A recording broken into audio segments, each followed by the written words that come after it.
Pendidik 27 Ogos bersama saya Khairi Hazwan Muhammad Asri. Assalamualaikum dan salam sejahtera. Hari Terbuka Pejabat Pendidikan Daerah PPD di seluruh negara adalah satu daripada pendekatan menyebarkan aspirasi Kementerian Pendidikan KPM kepada pemegang taruh. Selaras dengan slogan PPD Petaling Perdana Sehati Petaling Perdana Dipersada, melalui pelaksanaan Hari Terbuka, perkembangan transformasi pendidikan dapat disebarkan kepada golongan sasar. Menurut Timbalan PPD Petaling Perdana, bahagian sektor perancangan Musa Ismail, sepanjang 2 hari ini, pelbagai aktiviti diadakan. Hari ini kita akan melihat kemejadian anak-anak murid kita, perkasanya guru-guru kita dalam menguruskan setiap aktiviti, sama ada kurikulum ataupun core kurikulum. InsyaAllah dalam selama 2 hari ini. Sepanjang 2 hari program berlangsung, ibu bapa dapat melihat sendiri inovasi dan pencapaian murid dan guru. Selain itu, mereka turut berpeluang menemui sendiri pegawai yang bertanggungjawab untuk mendapatkan maklumat sahih berkaitan pendidikan. Saya rasa program ini sebenarnya yang terbaiklah untuk kita berada hampir dengan kita punya klien. Ya, maksud saya tadi ibu bapa. Di sinilah kita mengumpulkan ibu bapa yang berpeluang hadir di sini hari ini untuk melihat apa saja isu-isu ya yang berlaku ataupun isu-isu yang tidak selesai, terutamanya di daerah kita ini. Program ini turut terbuka kepada komuniti setempat, badan bukan kerajaan NGO dan orang awam yang berminat untuk memperoleh maklumat terkini, dasar dan perkhidmatan pendidikan. Kata Musa lagi, PPD di bawah pentadbirannya turut mendapat penarafan 5 bintang dan kini mensasarkan ke arah 10 PPD terbaik. Melalui Hari Terbuka ini, Musa berharap misi dan visi PPD dapat direalisasikan atas usaha sama ibu bapa dan pemegang taruh yang lain. Penganjuran Hari Terbuka Pejabat Pendidikan Daerah PPD Kluang masuk hari kedua hari ini dimeriahkan dengan kehadiran personaliti Didik TV KPM. Seramai 8 personaliti yang dijemput turut mengadakan pengajaran dan pembelajaran PDP secara bersemuka bersama pengunjung dan pelajar sekolah yang hadir. Antara PDP yang diajar secara interaktif bersama pengunjung termasuklah mata pelajaran sains, matematik, sejarah dan muzik. Dianggarkan 5,000 pengunjung termasuk ibu bapa dan pelajar sekolah rendah dan menengah dari sekitar daerah Kluang hadir memeriahkan Hari Terbuka selama 2 hari yang julung kali diadakan itu. So hari ini kita ada slot bersama personality Didik TV yang ada di daerah Kluang. Okey, kenapa kita melibatkan mereka ialah sebagai satu showcase kepada rakan-rakan guru yang lain daerah Kluang bagaimana pengajaran yang secara berinteraksi dengan murid dan juga bagaimana mereka yang dipilih untuk sesi pembelajaran di Didik TV melaksanakan sesi PDP mereka sebagai sharing lah kepada guru-guru yang lain.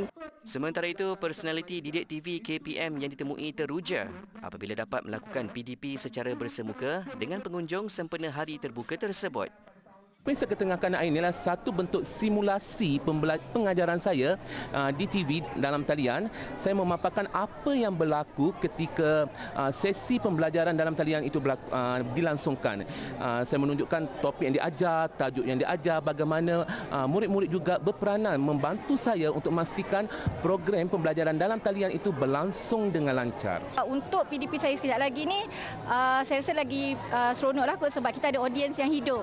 Kalau masa kita kat Didik TV, saya dengan pengacara lah, dengan pengacara sahaja dan kita ada murid secara di atas talian. Jadi kita tak dapat tengok secara live macam ni kan. So hari ini kita tengok ramai kan hari ini. Jadi saya bawa saya punya ABM tu yang saya boleh berinteraksi dengan murid-murid lah. Sememangnya ia memberi impak yang sangat besar kepada murid-murid kita, kepada guru-guru kita, kerana bagi guru-guru kita dapat tahu bagaimana cara mengajar murid-murid dengan cara yang tepat, kerana segala konten dalam Didik TV sebenarnya telah ditapis oleh pihak yang sepatutnya dan jaminan kualiti telah ditetapkan. Jadi kalau benda ini diteruskan, kualiti pendidikan kita insya-Allah akan dapat lebih ditingkatkan. Pelbagai aktiviti menarik telah berlangsung pada Hari Terbuka itu, antaranya pertandingan azan dan nasyid, mewarna dan melukis, memasak, ukiran buah, kompang serta permainan tradisional. Turut berlangsung showcase oleh PPD Kluang, seminar keibubapaan, khidmat konsultasi, jualan buku, pameran serta jualan makanan. Menteri Kanan Pendidikan Datuk Dr. Razi Jidin semalam berkongsi aspirasi pendidikan bersama pelajar tingkatan 6 menerusi program Kem Kecemerlangan di Pusat Kokurikulum Jabatan Pendidikan Negeri Perak, Pulau Pangkor. Pada sesi singkat itu, beliau menekankan bahawa untuk menggapai impian, tiada jalan pintas selain bekerja keras serta usaha berterusan. Tegas Datuk Dr. Razi, perjalanan pelajar ini masih jauh dan mereka tidak harus berputus asa. Seperti yang selalu ditekankannya setiap kali bertemu pelajar, iaitu nothing beats hard work. Dengan sikap sentiasa bekerja keras, beliau percaya setiap pelajar boleh berjaya dalam apa jua perkara yang dilakukan. Tambah beliau, sebagai pelajar, mereka perlu membina kekuatan diri, perbaiki mana yang kurang dan jangan sesekali perkecil kemampuan diri. Katanya dengan strategi yang betul, bekerja keras, doa dan tawakal, kejayaan pasti menjadi milik pelajar terbabit. Lembaga Zakat Selangor LZS dengan kerjasama Jabatan Agama Islam Selangor JAIS mengambil inisiatif menyebarluaskan pendidikan zakat dalam kalangan pelajar sekolah menerusi modul pendidikan zakat Selangor. Bermula Mac lalu, sebanyak 553 sekolah membabitkan sekolah rendah, menengah serta kelas Al-Quran dan Fardu Ain Kafah menggunakan pakai modul ini. Modul pendidikan zakat Selangor ini digunakan bagi sesi pembelajaran 268,412 pelajar sekolah rendah agama dan menengah di bawah seliaan JAIS. Ketua Pegawai Eksekutifnya Sabirin Muhammad Sarbini berkata, sebanyak RM284,000 wang zakat diperuntukkan bagi mencetak buku modul untuk kegunaan pelajar. Ujarnya sebanyak 5 modul khusus diperkenalkan membabitkan 1 modul bagi pelajar sekolah rendah agama dan 4 modul bagi pelajar sekolah menengah bermula tingkatan 1 hingga 4. Modul-modul ini merangkumi perkara berkaitan zakat seperti kewajipan ibadat zakat, jenis-jenis zakat, kiraan zakat, prinsip agihan, pengurusan amil, perundangan dan fatwa membabitkan zakat. Kandungan modul ditulis dengan lengkap beserta rujukan, kajian dan hujahan yang menyokong setiap isi yang dibahaskan. Bagi melihat keberkesanan pembelajaran silibus ini, LZS dengan kerjasama Bahagian Pendidikan Islam JAIS akan memantau pelaksanaan modul dari semasa ke semasa. Inisiatif membudayakan zakat melalui pendidikan ini adalah bagi melahirkan generasi celik zakat dengan memupuk kesedaran awal dalam kalangan pelajar yang juga bakal menjadi pengeluar zakat nanti.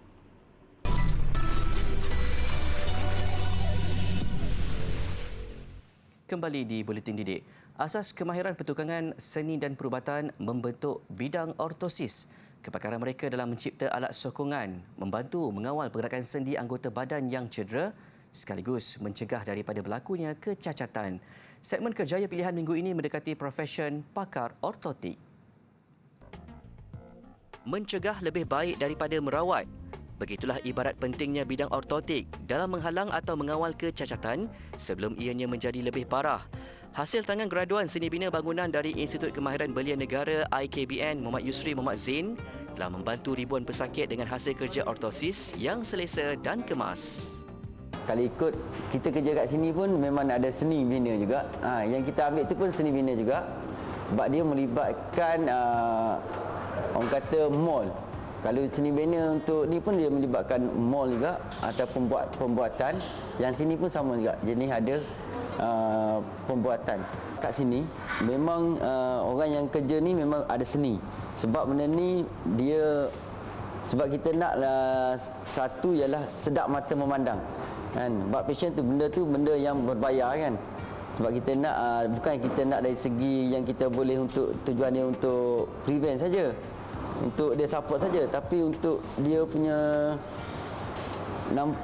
nampak cantik juga lah. Kita nak kemas kualiti. Berkhidmat selama 22 tahun di unit prostetik dan ortotik Hospital Chancellor Tuanku Muhriz, Muhammad Yusri menyelia 9 orang juruteknik terlatih. Di unit ini mereka menyediakan khidmat penilaian, preskripsi, pengukuran, fabrikasi dan pemasangan ortos serta pembuatan kasut khas. Bagaimanapun penghasilan ortosis ataupun alat sokongan ini memerlukan penilaian dan saranan daripada pegawai perubatan ataupun pegawai rawatan terlebih dahulu.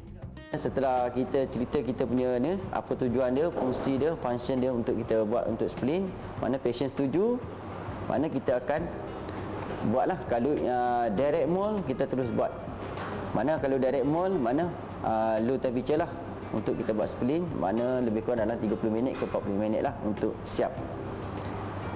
Kalau untuk indirect mall, Mana kita akan ambil appointment ataupun kita akan buat casting dulu. Mana kita akan bagi appointment next akan datang lah. Mana pasien akan datang, dia akan collect lah.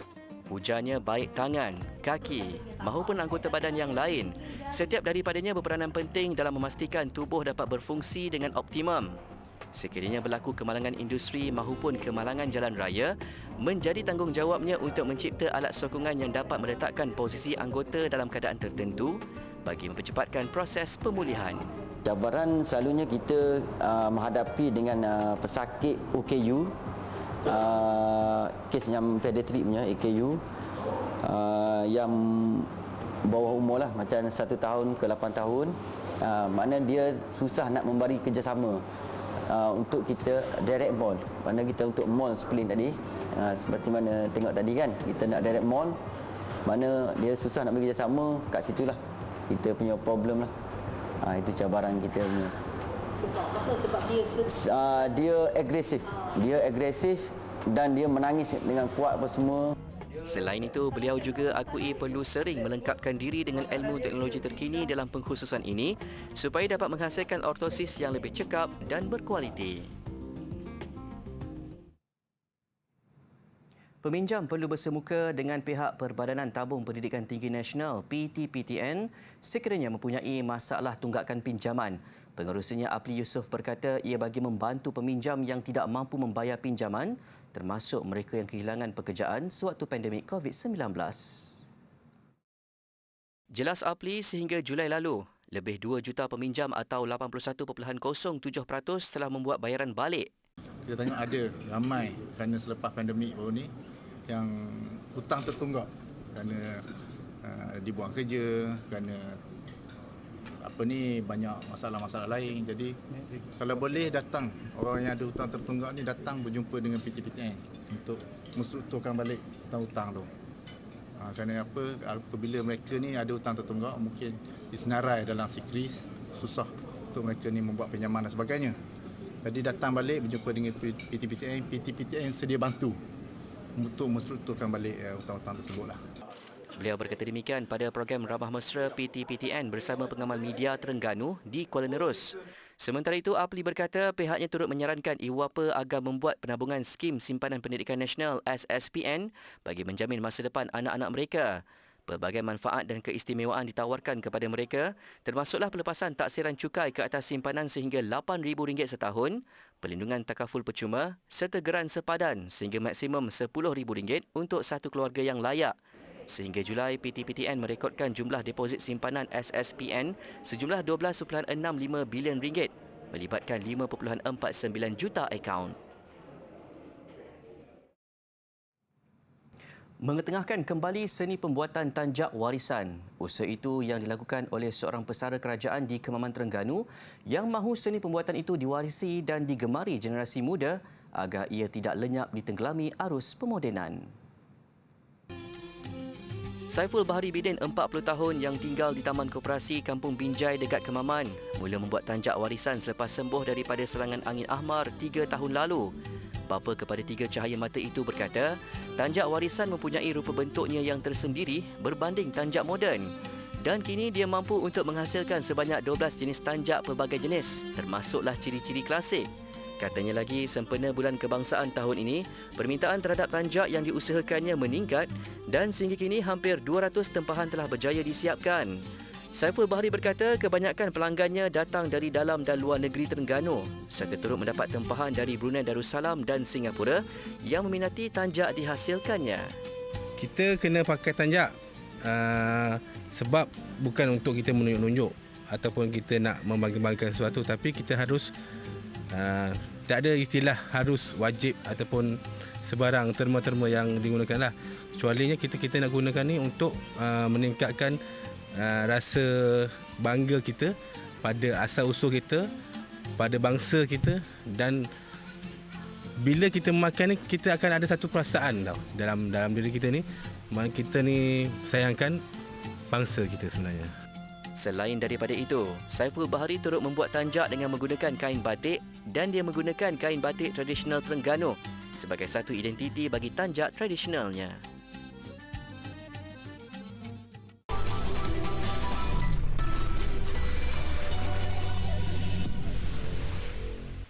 Sebuah sekolah di barat daya daerah Missouri, Amerika Syarikat kembali melaksanakan hukuman rotan ke atas pelajar selepas lebih 11 tahun dibekukan.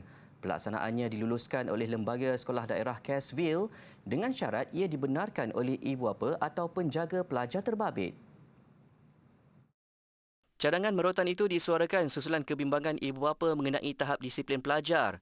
Mengikut peraturan terbaru itu, langkah merotan hanya boleh dibuat selepas semua tindakan disiplin lain termasuk menggantung pelajar didapati tidak berkesan. Dan meskipun kebenaran daripada ibu bapa atau penjaga masih diperlukan, masih ada di antara mereka yang menolak hukuman itu.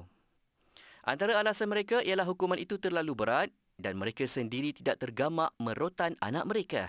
It's something that we don't anticipate using frequently. This is an opt-in only option for parents. So anyone who disagrees with corporal punishment, they simply do nothing by not opting in.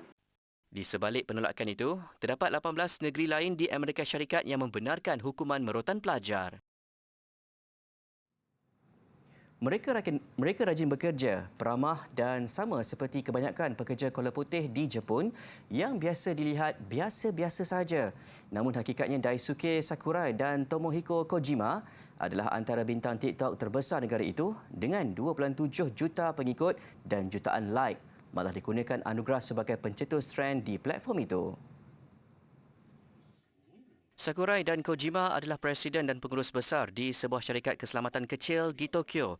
Popular menerusi akaun Daikyo Security Co. di TikTok, aksi lucu mereka pada dasarnya adalah matlamat Sakurai yang serius untuk mengukuhkan jenama perniagaannya. TikTok dilihat sebagai tempat terbaik untuk menarik golongan muda bekerja di situ. 警備のことを伝えるではなくて楽しいコンテンツ作りをするっていうことに注力しました。で、僕らが今後どうしていきたいかっていうと、TikTok を通じて、ワールドワイドなところをもっと、知ってもらって海外の人でも日本で働きたいっていう人ですね。で、日本ではまだ言語、言葉の壁っていうのが日本語でなければならないということがとても多いです。そういうところを改善していって海外の方でも日本で働けるっていう状況を自分で作りたいというのが。Aksi lucu Kojima membaling pelekat ke wajah bosnya juga bukanlah sesuatu yang berani dilakukan sesiapa. Namun sikap terbuka Sakurai membuktikan Daikyo bukanlah syarikat stereotip. まず、冷えピタって言っても分からないのか、ジェル、を投げる、ジェルシートを投げることによって、どういうふうになるんだろう、全く想像がつかなくて社長に言われたまままず進めていった形になってます。で、それがそのバズっていう SNS でバズって、採用につながってるっていうところはかなり、影響力があったのかなと思っているんですよね。Sakurai dan Kojima mengakui pekerjaan mereka sukar, kotor dan berbahaya. Namun pendekatan yang bersahaja di media sosial terbukti menjadi. Sebelum TikTok, tiada siapa memohon bekerja di Daikyo, tetapi kini mereka menerima jumlah pemohon yang tinggi. Backhand net, cara pegangan yang kita gunakan adalah backhand grip. Okey, yang pertama kita thumbprint di bahagian racket. Okey, kaki kanan di bahagian depan dan tangan kanan straight ke hadapan.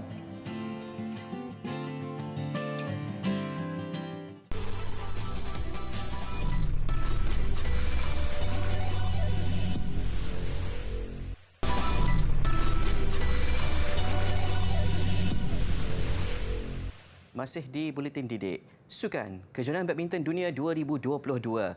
Hanya tinggal satu halangan lagi buat wakil tunggal negara Aaron Chia Soh Woo Yik sebelum bergelar juara acara beregu.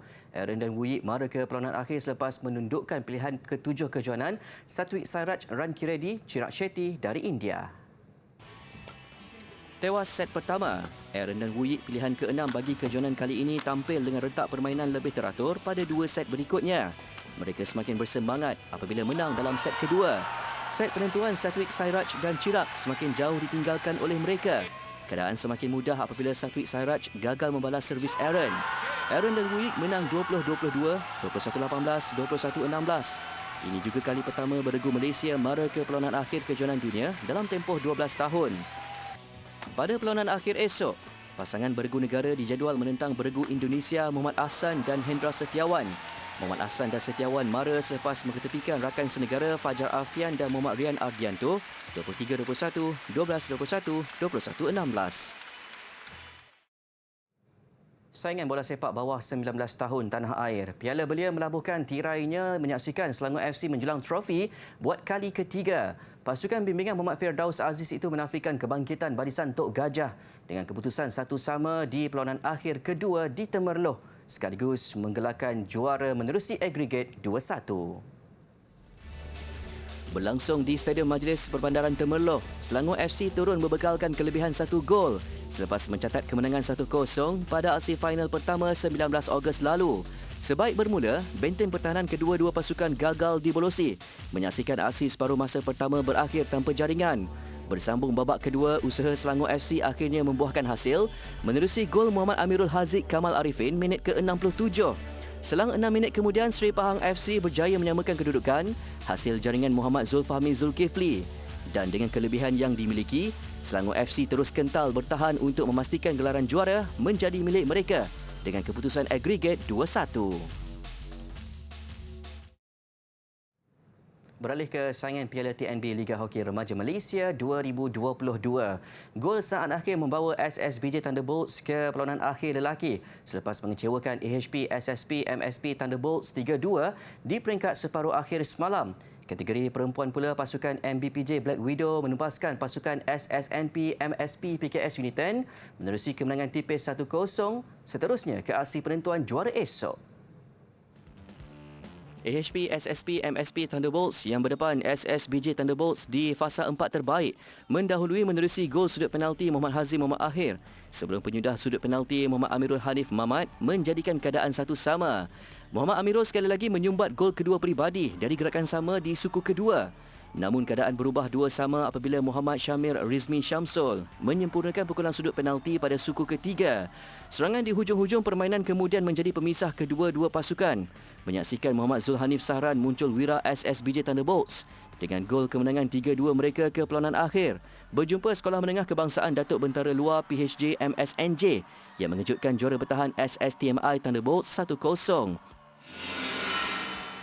Dalam kategori perempuan, dua tempoh pertama aksi MBPJ Black Widow dan SSNP MSP PKS Unit 10 berlangsung sengit di Stadium Hoki Nasional Bukit Jalil. Memasuki babak ketiga, MBPJ Black Widow akhirnya berjaya memecah kebuntuan gol.